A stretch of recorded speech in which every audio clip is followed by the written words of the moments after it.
Hello student, welcome to my YouTube channel study with Preeti Sharma. आज की इस वीडियो में हम क्लास 11th के बहुत ही important concept difference between micro economics and macro economics को और उसके अलावा difference between normative and positive economics को जानेंगे। उससे पहले कुछ हम बेसिक टर्म्स को जान लेते हैं कि माइक्रो और मैक्रो इकोनॉमिक्स है क्या। माइक्रो इकोनॉमिक्स का मतलब है जी स्मॉल स्केल।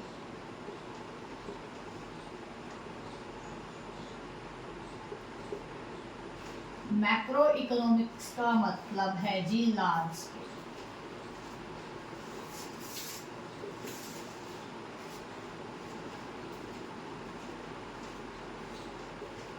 राइट। जब आप एक सिंगल कंज्यूमर, एक सिंगल फर्म, एक सिंगल कंपनी की स्टडी कर रही हैं कि उनकी डिमांड क्या है, सप्लाई क्या है, ग्रोथ कितनी हुई, रिवेन्यू कितनी हुई, प्रोडक्शन क्या है, वो सब क्या है, वो सारे कॉन्सेप्ट हमारे माइक्रो इकोनॉमिक्स है। इंडिविजुअल के बारे में बात करना या सिंगल के बारे में बात करना क्या कहलाएगा जी? माइक्रो इकोनॉमिक्स कहलाएगा। सेम इसी तरीके से मैक्रो का मतलब है लार्ज स्केल। जब आप दो या दो से ज़्यादा कंज्यूमर्स, दो या दो से ज़्यादा फर्म्स की स्टडी कर रहे हैं, उनकी डिमांड क्या रही, सप्लाई क्या रही। जब ज़्यादा स्टडी तो उसको क्या बोलेंगे? एग्रीगेट डिमांड पढ़ना, एग्रीगेट सप्लाई पढ़ना, कंट्री की सभी फर्म्स की इनकम जानना, एक्सपेंडिचर जानना, बजट जानना, नेशनल इनकम जानना, वो सब क्या है? माइक्रो इकोनॉमिक्स है। तो हम क्या बोलेंगे? लार्ज स्केल का मतलब है मार्केट का एनालाइज करना। क्या कहलाएगा? एक होल कंट्री की इकोनॉमी का एनालाइज करना क्या कहलाएगा? मैक्रो इकोनॉमिक्स कहलाएगा। आई होप आपको माइक्रो इकोनॉमिक्स और मैक्रो इकोनॉमिक्स का मीनिंग अच्छे से समझ आ गया होगा। अब हम इसके डिफरेंस के ऊपर चलते हैं।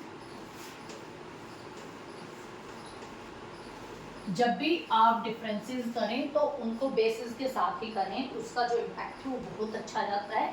तो हम यहाँ पे जो डिफरेंस है वो बेसिस के साथ ही पढ़ेंगे।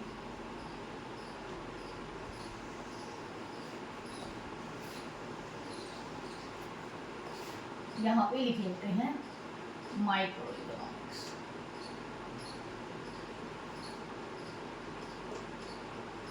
यहाँ पे लिख लेते हैं मैक्रो इकोनॉमिक्स।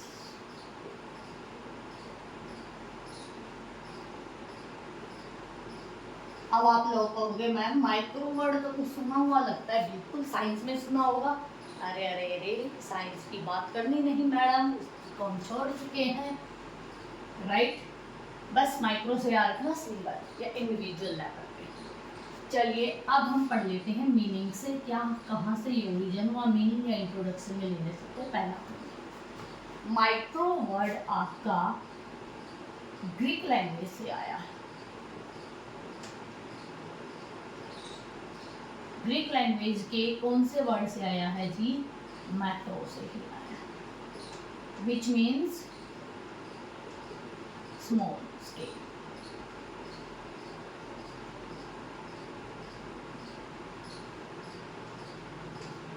राइट, समझ में आया? माइक्रो वर्ड ग्रीक लैंग्वेज के माइक्रो वर्ड से ही आया, जिसका मतलब है स्मॉल स्केल। सेम इसी तरीके से जो हमारा मैक्रो वर्ड है ये भी कहाँ से आया है जी? ग्रीक लैंग्वेज से ही आया है। और ग्रीक लैंग्वेज के भी कौन से वर्ड से आया है? मैक्रो वर्ड से ही आया है, which means at large scale, जिसका मतलब है एग्रीगेट या लार्ज स्केल। पहला पॉइंट आई होप आपको क्लियर हो गया होगा। सेकंड बेसिस पे चलते हैं और यहाँ पे आ जाएगा जी टूल्स। माइक्रो इकोनॉमिक्स के टूल्स की बात करें तो इसके टूल्स हो जाएंगे demand and supply.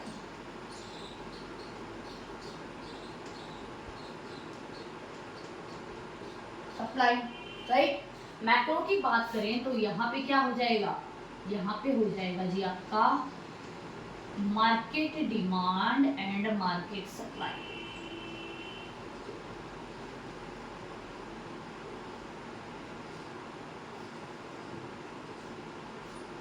Market demand और मार्केट सप्लाई किसके बेसिस, किसके टूल्स है?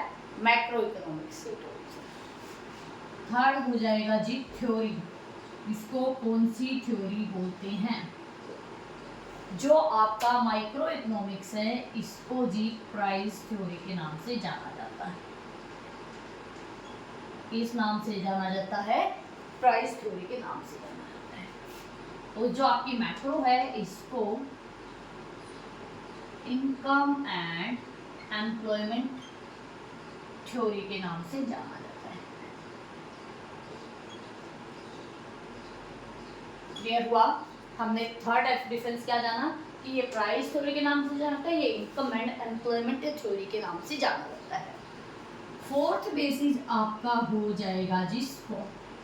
आप खुद मुझे बताइए कमेंट सेक्शन में वीडियो बताने से पहले कि किसका स्कोप वाइड होगा और किसका स्कोप नैरो होगा। एक सिंगल को या इंडिविजुअल लेवल पे स्टडी करना वाइड स्कोप है या मार्केट का एनालाइज करना वाइड स्कोप है। तो मैम ये कैसे बात कर रही हूँ, ये तो नाम से ही पता चल रहा है। जो हमारा माइक्रो है उसका स्कोप क्या है? नैरो स्कोप है। और जो हमारी मैक्रो है उसका स्कोप कैसा है जी? उसका मैडम जी वाइड स्कोप है। क्लियर? क्लियर हुआ? फिफ्थ एग्जाम्पल हम ले सकते हैं जी। फिफ्थ हम ले सकते हैं एग्जाम्पल। माइक्रो इकोनॉमिक्स में क्या क्या आता है? माइक्रो इकोनॉमिक्स में डिमांड पढ़ना, प्रोडक्शन पढ़ना, किसका? एक फॉर्म का। कंज्यूमर इक्विलिब्रियम जानना, कंज्यूमर्स नहीं लिखा मैंने, कंज्यूमर लिखा है, ये ध्यान रखना। एक कॉस्ट, एक फॉर्म की कॉस्ट पढ़ना, रेवेन्यू पढ़ना, ये सब क्या है? ये सारी हमारी माइक्रो इकोनॉमिक्स है, राइट। अब बात करते हैं मैक्रो में क्या क्या आता है। नेशनल इनकम पढ़ना। नेशनल इनकम एक कंपनी की, एक फॉर्म की, कंज्यूमर की तो होगी नहीं जी, पूरी कंट्री की बात कर रहे हैं, मैक्रो का पार्ट है। बजट हो गया जी आपका बीओपी हो गया, राइट। आपकी फिक्स फॉरेन एक्सचेंज रेट होगी, ये सब क्या है? ये सब आपके मैक्रो इकोनॉमिक्स के पार्ट हैं। आई होप आपको यहाँ तक क्लियर हो गया होगा। पांचों डिफरेंसेस एक बार फिर से बता देती हूँ। क्लास 11 का ये बहुत ही इम्पोर्टेंट कॉन्सेप्ट है। देखिए, माइक्रो इकोनॉमिक्स में पहले माइक्रो वर्ड ग्रीक लैंग्वेज से आया है, जिसका मतलब क्या है? कौन से वर्ड से आया है? MIKRO, स्पेलिंग ध्यान रखना, जिसका मतलब है स्मॉल स्केल से। मैक्रो वर्ड भी ग्रीक लैंग्वेज से आया है, MAKRO से, और जिसका मतलब क्या है? लार्ज स्केल या एग्रीगेट पैकेज। टूल्स की बात करें तो डिमांड एंड सप्लाई किसकी टूल्स है? माइक्रो इकोनॉमिक्स की टूल्स है। और मार्केट डिमांड, मार्केट सप्लाई किसकी टूल है जी? ये हमारे मैक्रो इकोनॉमिक्स की टूल्स है। थ्योरी में जाने तो इसका कौन सा नाम से जाना जाता है? इसको प्राइस थ्योरी बोला जाता है। इसको कौन सी थ्योरी बोला जाता है? इसको इनकम एंड एम्प्लॉयमेंट थ्योरी बोला जाता है। स्कोप की बात करें तो इसका नैरो स्कोप है, ये वाइड स्कोप है। यहाँ पे आपका एग्जांपल्स की बात करें तो प्रोडक्शन के बारे में पढ़ना, कंज्यूमर इक्विलिब्रियम जानना, कॉस्ट जानना, रेवेन्यू जानना, ये सब क्या है? माइक्रो इकोनॉमिक्स का पार्ट है। नेशनल इनकम, बजट, बीओपी, ये सब किसकी एग्जांपल हो जाएंगे? ये सब मैक्रो इकोनॉमिक्स के एग्जांपल हो जाएंगे। आई होप आपको यहाँ तक क्लियर है। और भी डिफरेंस लेना चाहो तो आप इंटरडिपेंडेंस का ले सकते हैं कि कौन सी किस पे डिपेंडेंट है। तो माइक्रो भी मैक्रो पे डिपेंडेंट है और मैक्रो भी माइक्रो, दोनों इंटरडिपेंडेंट है एक दूसरे। आई होप आपको यहाँ तक के कॉन्सेप्ट क्लियर हो गए होंगे। इसका स्क्रीनशॉट ले लेना, बाद में आपको नोट्स बनाने में काफ़ी हेल्प करेगा। तो चलिए अब हम जानेंगे पॉजिटिव इकोनॉमिक्स और नेगेटिव इकोनॉमिक्स के बारे में।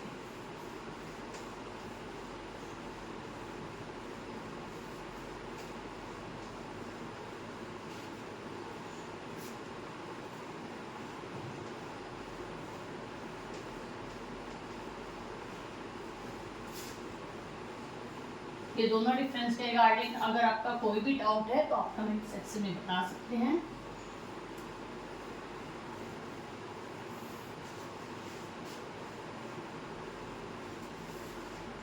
हाँ जी, उसके बाद आता है हमारा पॉजिटिव इकोनॉमिक्स और नेगेटिव।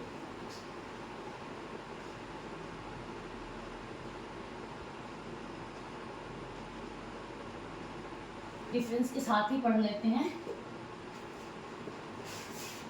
Normative economics.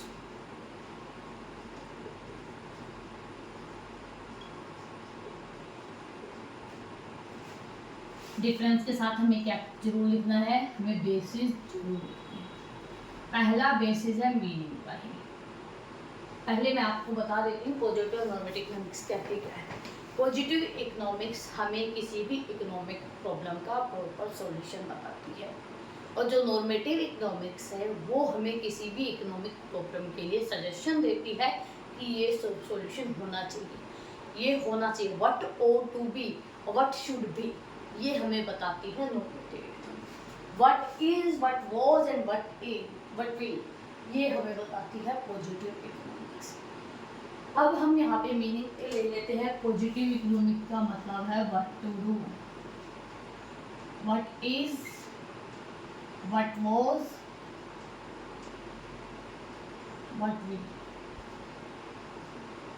ये हमें कौन बताएगी, positive economics. What ought to be, या आप ले सकते हैं व्हाट शुड, ये हमें क्या बताती है, नॉर्मेटिव इकोनॉमिक्स बताती है। उसके बाद है जी आपका कि प्रॉब्लम का सॉल्यूशन कौन सी इकोनॉमिक्स करती है, प्रॉब्लम सॉल्यूशन। इसमें आप लिखेंगे एक्चुअल सॉल्यूशन ऑफ प्रॉब्लम।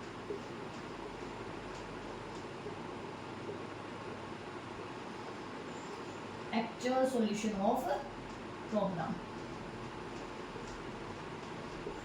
इसमें हम लिखेंगे कि suggestion for the solution of problem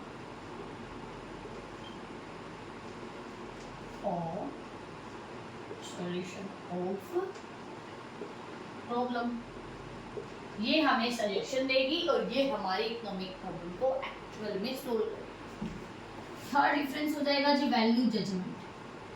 वहां पे आपकी वैल्यू जजमेंट पॉसिबल है, तो यहाँ पे आपकी कोई वैल्यू जजमेंट नहीं दी जाती। पॉजिटिव इकोनॉमिक्स में सारी वैल्यू जजमेंट कहाँ पॉसिबल है, नॉर्मेटिव इकोनॉमिक्स में। तो यहाँ पे क्या हो जाएगा, no place for value judgement.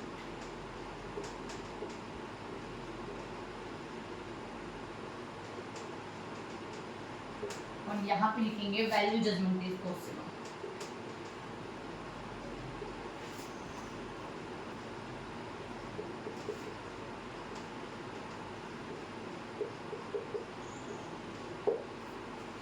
Clear. तीन डिफरेंस हमने जाने कि ये हमें बताते हैं व्हाट इज, वो हमें बताते हैं व्हाट शुड बी, क्या होना चाहिए। ये हमें किसी भी प्रॉब्लम का एक्चुअल सॉल्यूशन देती है, ये हमें उसकी सजेशन देती है। कौन सी इकोनॉमिक्स में वैल्यू जजमेंट की जगह है, सिर्फ हमारी और नॉर्मेटिव में वैल्यू जजमेंट का प्लेस है, यहाँ पे कोई भी प्लेस नहीं है। यहाँ पे हमारा नेक्स्ट डिफरेंस क्या हो जाएगा, डाटा एनालिसिस, डाटा यूज्ड। यहाँ पे आपके रिजल्ट बेस्ड होते हैं, results based on data, no need of, no requirement of data analysis. यहाँ पे डाटा एनालिसिस करने की कोई रिक्वायरमेंट नहीं है, और यहाँ पे डाटा को एनालाइज करने के बाद ही प्रॉब्लम का सॉल्यूशन होता है। चारों डिफरेंस आई होप आपको अच्छे से समझ में आ गए होंगे। अगर फिर भी आपका कोई डाउट है तो आप कमेंट सेक्शन में बता सकते हैं। ये 4 पॉइंट मैंने आपको बताए, 5 पॉइंट उसमें बताए थे, आप इसका स्क्रीनशॉट लेकर रख सकते हैं, ये आपके नोट्स में काफ़ी काम आएगा। आज के लिए इतना ही। नेक्स्ट वीडियो के लिए आप मुझे बताएंगे कि कौन से कॉन्सेप्ट पे वीडियो बनाएं जो आपके डाउट्स हैं, ताकि हम उस वीडियोस पे वर्क करें और आपके डिमांड के अकॉर्डिंग ही हम वीडियोस लेके आए। और ज़्यादा से ज़्यादा इस वीडियो को अपने फ्रेंड्स को भी शेयर करें ताकि उनके डाउट भी साथ के साथ सॉल्व हो। Thank you.